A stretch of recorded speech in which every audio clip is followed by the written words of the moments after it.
Poussez. Dis-moi non, Mamie, ça te va très bien. L'IFAC, c'est une organisation associative déjà, juridiquement. Notre vocation, c'est d'être au service des collectivités locales pour former leurs agents, en règle générale. Que ce soit dans le secteur de la petite enfance, de l'enfance, de la jeunesse, de l'accompagnement aussi de la personne en règle générale. 1, 2, 3, 4, 5, 6, 7, 8. Il y a un robot qui mange du fer et qui va. C'est une grande maison au service des autres. C'est-à-dire que son objet même, c'est d'aider des territoires, des gens à grandir, à avancer, à progresser, à répondre aux besoins de leur temps.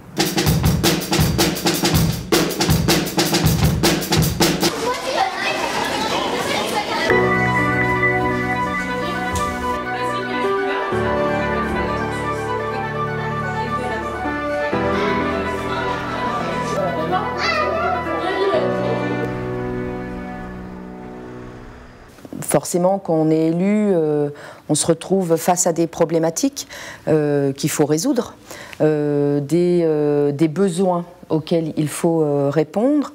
Et moi, j'attends des solutions, des conseils, comment faire, ou des idées.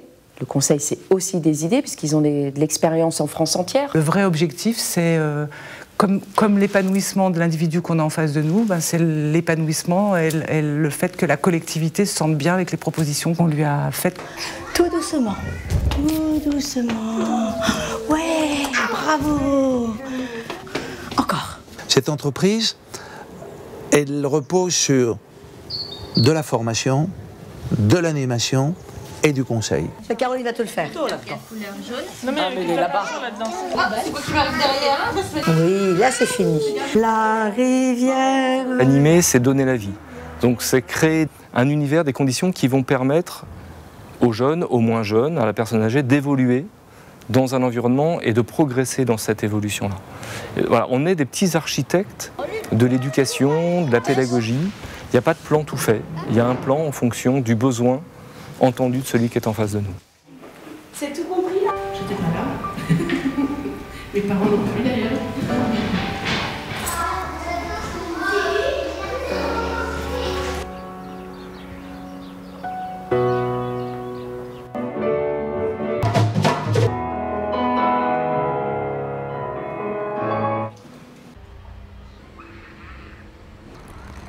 Il y a des gens vraiment qui souffrent chez eux et personne n'est au courant. Donc par rapport à plein de choses, qu'ils ont des problèmes de famille, ils ont des problèmes de santé, ils n'arrivent pas à s'exprimer, ils n'arrivent pas à dire aux gens.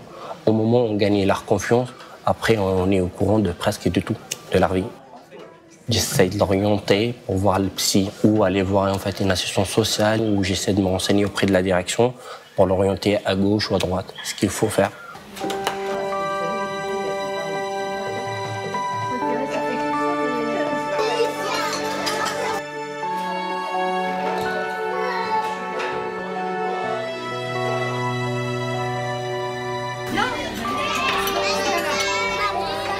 On insiste un peu sur l'autonomie.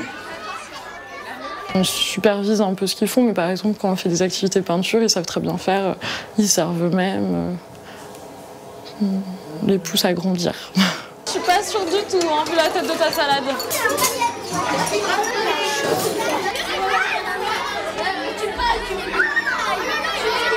On dit à l'enfant, faut pas taper, il faut être respectueux. Et si l'adulte n'incarne pas ces valeurs-là, cette vision-là, on ne peut pas le transmettre naturellement aux enfants.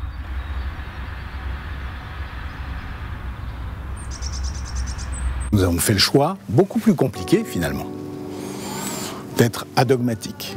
C'est-à-dire d'avoir à la fois des gens d'ailleurs qui rentrent chez nous, qui viennent comme formateurs, comme animateurs, comme professionnels, de tous les horizons. Mais il faut qu'ils acceptent en même temps, à partir du moment où ils rentrent chez nous, de se mettre dans une posture d'écoute et d'ouverture à l'autre. C'est beaucoup plus compliqué qu'on ne pense finalement.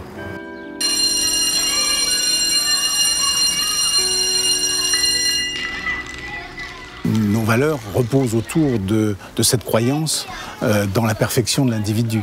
Si on ne croyait pas que l'homme est perfectible, déjà notre essence même, c'est-à-dire la formation, n'aurait pas de sens. Dans les bois, Pépita, pourquoi te tapis-tu?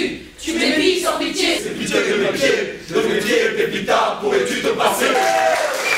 C'est à nous de leur donner les outils pour réfléchir, apprendre à réfléchir, apprendre à se poser les bonnes questions pour systématiquement, en fonction du contexte, en fonction du public qu'ils ont en face d'eux, les stagiaires arrivent à trouver la solution qui soit la plus adaptée. C'est le côté rassurant. Avant de venir à ce stage, j'étais vraiment... J'avais vraiment peur en fait de ne pas avoir assez de compétences, etc. Personnellement, j'avais déjà tenté de former mes animateurs, ça m'avait beaucoup plu. Et là, ça me donne beaucoup de confiance pour la suite.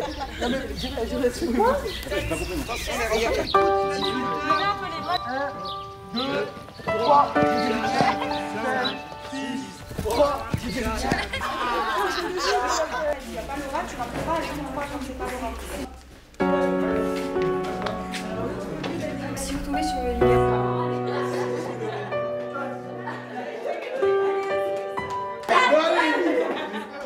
On a l'impression qu'encadrer un groupe d'enfants, c'est simple. Moi, je suis maman, donc je me disais finalement c'est un peu comme avec mes enfants, avec plus de nombre, mais pas du tout. Il y a des règles à respecter pour pouvoir attirer leur attention, pour éviter que ça parte un petit peu dans tous les sens, que les enfants s'énervent, s'excitent et qu'ils se mettent en danger éventuellement. Et ces règles-là, il faut les connaître. Prendre votre place. D'accord? C'est tout compris là? Et le jeu continue tout le temps. Non, mais c'est compliqué.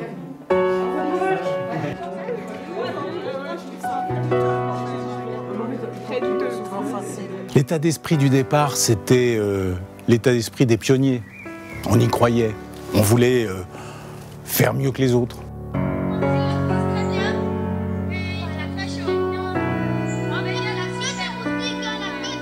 En 1975 a été créé IFAC 92 dans les Hauts-de-Seine. Et puis un certain nombre d'autres associations se sont créées, IFAC 78, IFAC 95, etc. Et en 84 a été enfin décidé de créer l'association nationale IFAC qui regroupait l'ensemble de ces associations.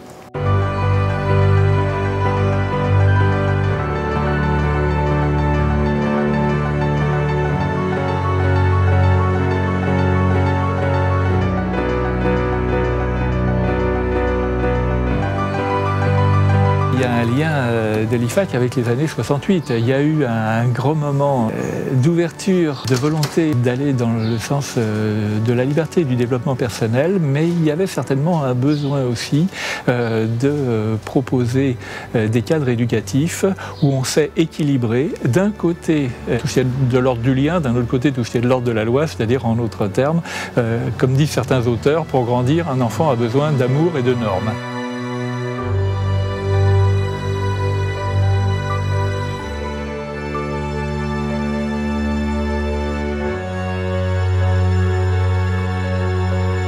Un organisme avec des valeurs d'humanisme, des valeurs de tolérance, de liberté, bien entendu, extrêmement sain, apolitique à religieux, parce que c'est notre devoir, dans le respect que l'on doit à ceux que l'on va prendre en main.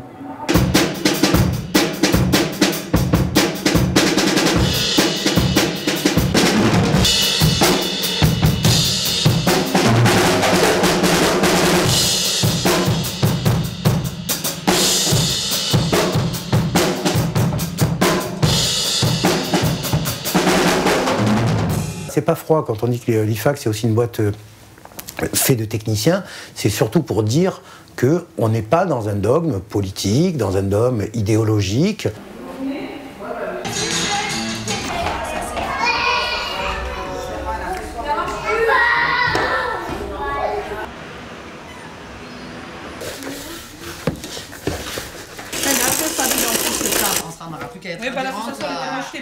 Ah oui, on a voulu t'appeler ça.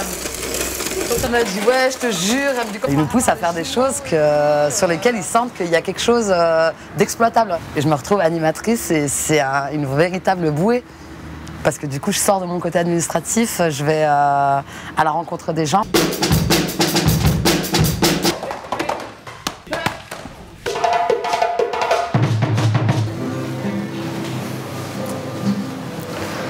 puis au niveau des valeurs que j'ai pu trouver ici, bah, c'est des belles valeurs, quoi, des valeurs de paix, solidarité, fraternité.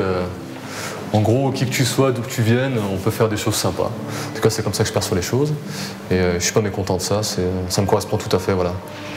On est dans l'échange, dans l'ouverture d'esprit. On essaie de parler avec tout le monde sans préjugés ni jugement de personne.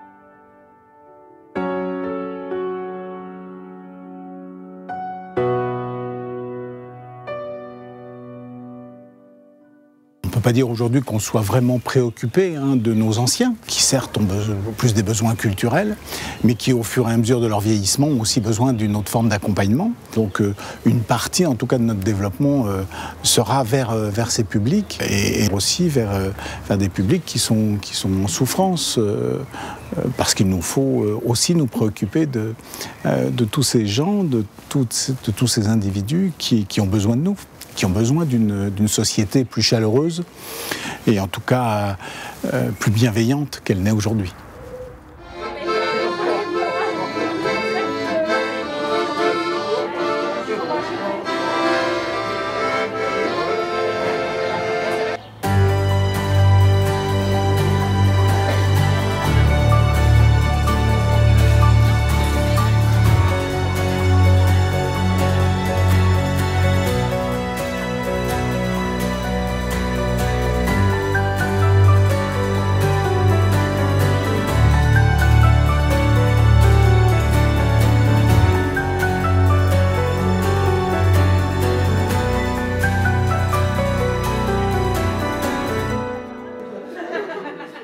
Aujourd'hui, l'IFAC a 40 ans.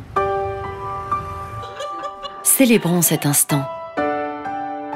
Tournons-nous vers l'avenir, en restant fidèles à nos valeurs humanistes. IFAC, ensemble au service de tous.